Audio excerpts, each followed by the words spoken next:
ಆತ್ಮೀಯ ಬಂಧುಗಳೇ, ಮಹಾಭಾರತ ಉದ್ಯೋಗ ಪರ್ವ. ಇದರಿಂದ ಪಾಂಡವ ಪಕ್ಷದ ರಥಿ ಮತ್ತೆ ಅತಿರಥಿಯರ ಗಣನೆ ಇದ್ರ ಬಗ್ಗೆ ನಾವು ತಿಳ್ಕೊಳ್ಳೋಣ.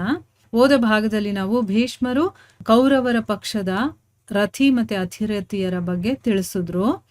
ಈಗ ಪಾಂಡವ ಪಕ್ಷದ ರಥಿ ಮತ್ತೆ ಅತಿರಥಿಯರ ಬಗ್ಗೆ ಕೂಡ ನಾನು ತಿಳ್ಕೋಬೇಕು ಅಂತ ದುರ್ಯೋಧನ ಕೇಳ್ತಾನಲ್ವಾ. ಅದಕ್ಕೋಸ್ಕರ ಈಗ ಭೀಷ್ಮರು ಹೇಳ್ತಾರೆ, ರಾಜ, ನಾನು ನಿನ್ನ ಪಕ್ಷದ ರಥಿ ಅತಿರಥಿಗಳು ಮತ್ತೆ ಅರ್ಧರಥಿಗಳು ಇವರ ಬಗ್ಗೆ ಎಲ್ಲ ಹೇಳಿದ್ದೀನಿ. ಈಗ ನಿನಗೆ ನಾನು ಪಾಂಡವ ಪಕ್ಷದ ರಥಿಗಳು ಅತಿರಥಿಗಳು ಅರ್ಧರಥಿಗಳು ಯಾರಿದಾರೋ ಅವರ ಬಗ್ಗೆ ಹೇಳುವಂತ ಉತ್ಸುಕತೆ ನನಗಿದೆ, ಅದನ್ನ ನೀನು ಕೇಳಿಸ್ಕೋ ಅಂತ ಹೇಳ್ತಾರೆ. ಮೊದಲಿಗೆ ರಾಜ ಯುಧಿಷ್ಠಿರ, ಅವನು ಬಹಳ ಒಳ್ಳೆ ರಥಿಯಾಗಿದ್ದಾನೆ. ಭೀಮಸೇನಂತೂ 8 ರಥಿಗಳನ್ನ ಸೇರಿಸಿದ್ರೆ ಎಷ್ಟು ಶಕ್ತಿ ಇರುತ್ತೋ ಆ ರೀತಿ 8 ರಥಿಗಳ ಸಮಾನ ಅವನಿದ್ದಾನೆ ಅಂತ ಹೇಳ್ತಾ ಇದ್ದಾರೆ. ಅಂದ್ರೆ ಅವನಿಗಷ್ಟು ಶಕ್ತಿ ಇದೆ ಅಂತ. 8 ರಥಿಗಳನ್ನು ಹಾಕಿದ್ರೆ ಎಷ್ಟು ಶಕ್ತಿ ಇರುತ್ತೋ ಅಷ್ಟು ಭೀಮಸೇನ ಒಬ್ಬನಿಗಿದೆ.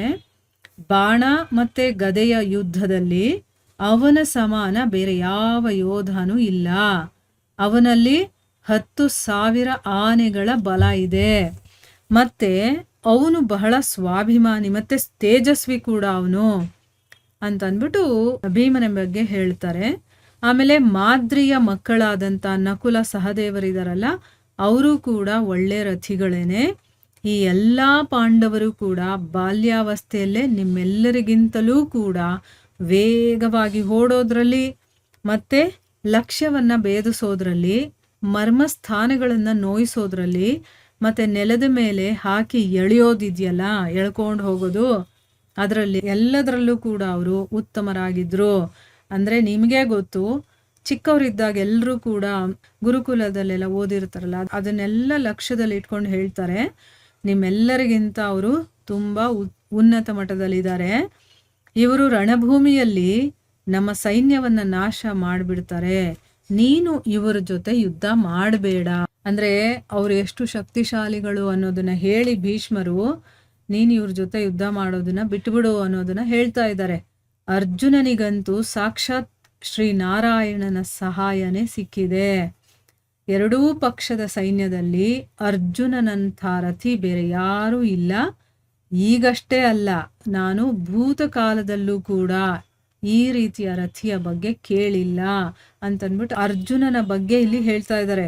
ಅವನ ಥರ ಒಬ್ಬ ರಥಿ ಈಗಷ್ಟೇ ಅಲ್ಲ, ಹಿಂದೆನೂ ಇರಲಿಲ್ಲ. ಅವನು ಇಂಥ ಒಬ್ಬ ರಥಿ ಇದ್ದ ಅನ್ನೋದನ್ನ ನಾನು ಕೇಳೇ ಇಲ್ಲ.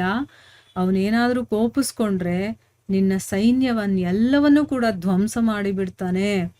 ಅರ್ಜುನನನ್ನ ನಾನು ಅಥವಾ ಆಚಾರ್ಯ ದ್ರೋಣ ಇವರಿಬ್ಬರೇ ಎದುರಿಸೋದಕ್ಕೆ ಸಾಧ್ಯ ಆಗೋದು, ಇನ್ಯಾರು ಅವನನ್ನ ಎದುರಿಸೋದಕ್ಕೆ ಸಾಧ್ಯ ಇಲ್ಲ.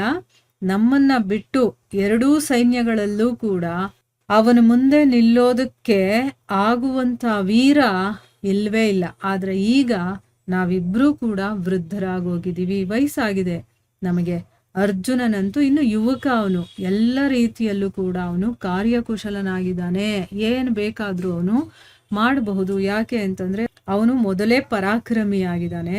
ಆದ್ರೆ ಈಗ ಅವನು ಇನ್ನು ಯುವಕನಾಗಿರೋದ್ರಿಂದ ಅವನು ಮುಂದೆ ನಿಂತ್ಕೊಳ್ಳಕ್ ನಮಗಾದ್ರೂ ಕೂಡ ಅವನ ಹಾಗೆ ನಾವು ಯುವಕರಲ್ಲ ಅಲ್ವಾ. ಸೊ ಅದಕ್ಕೋಸ್ಕರ ನಾವು ವೃದ್ಧರಾಗಿದ್ದೀವಿ ಅನ್ನೋದನ್ನು ಕೂಡ ಹೇಳ್ತಾ ಇದ್ದಾರೆ. ಇಷ್ಟೇ ಅಲ್ಲದೆ ದ್ರೌಪದಿಯ 5 ಜನ ಮಕ್ಕಳಿದಾರಲ್ಲ, ಅವರೆಲ್ಲರೂ ಕೂಡ ಮಹಾರಥಿಗಳಾಗಿದ್ದಾರೆ. ಇನ್ನು ವಿರಾಟನ ಮಗ ಉತ್ತರ ಇದಾನಲ್ಲ, ಅವನನ್ನು ಕೂಡ ನಾನು ಒಬ್ಬ ಒಳ್ಳೆ ರಥಿ ಅಂತಾನೆ ತಿಳ್ಕೊಳ್ತೀನಿ. ಇನ್ನ ಮಹಾಬಾಹುವಾದಂತಹ ಅಭಿಮನ್ಯು ಅಂತೂ ರಥಯೂಥಪರ ರಥಯೂಥಪರರ ಯೂಥಪರ ಅಂದ್ರೆ ರಥಯೂಥಪರರು ಇರ್ತಾರಲ್ಲ ಅಂಥವರಿಗೆ ಅವನು ಅಧ್ಯಕ್ಷನಾಗಿದ್ದಾನೆ. ರಥದಲ್ಲಿ ಓಡ್ತಾ ಯುದ್ಧ ಮಾಡೋದ್ರಲ್ಲಿ ಯಾರು ನಿಪುಣರಾಗಿರ್ತಾರೋ ಅಂಥ ಯೂಥಪರರಿಗೆಲ್ಲರಿಗೂ ಕೂಡ ಅಧ್ಯಕ್ಷನಾಗಿದ್ದಾನೆ ಅವನು. ಅವನು ಯುದ್ಧ ಮಾಡೋದ್ರಲ್ಲಿ ಸ್ವಯಂ ಅರ್ಜುನ ಮತ್ತೆ ಶ್ರೀಕೃಷ್ಣನ ಸಮಾನವಾಗಿದ್ದಾನೆ. ಅಂದ್ರೆ ಯಾರ್ಯಾರು ಶಕ್ತಿ ಎಷ್ಟೆಷ್ಟಿದೆ ಅನ್ನೋದನ್ನ ಇಲ್ಲಿ ಹೇಳ್ತಾ ಇದ್ದಾರೆ. ಆಮೇಲೆ ವೃಷ್ಣಿ ವಂಶದ ವೀರರಲ್ಲೇ ಪರಮಶೂರ ವೀರನಾದಂತಹ ಸಾತ್ಯಕಿ ಕೂಡ ಯೂತಪತನಾಗಿದ್ದಾನೆ. ಅಂದ್ರೆ ಅರ್ಥ ಏನು, ಅವನು ಕೂಡ ರಥಯೂತ ಪರ ಅಂತಂದ್ರೆ ರಥಗಳನ್ನ ಓಡಿಸೋರು ಇರ್ತಾರಲ್ಲ, ಆ ಓಡಿಸ್ಕೊಂಡು ಯುದ್ಧ ಮಾಡ್ತಾರಲ್ಲ, ಅಂಥದ್ರಲ್ಲಿ ಯೂತಪತನಾಗಿದ್ದಾನೆ. ಅವನು ಕೂಡ ಎಕ್ಸ್ಪರ್ಟ್ ಆಗಿದ್ದಾನೆ ಅಂತ ಅರ್ಥ.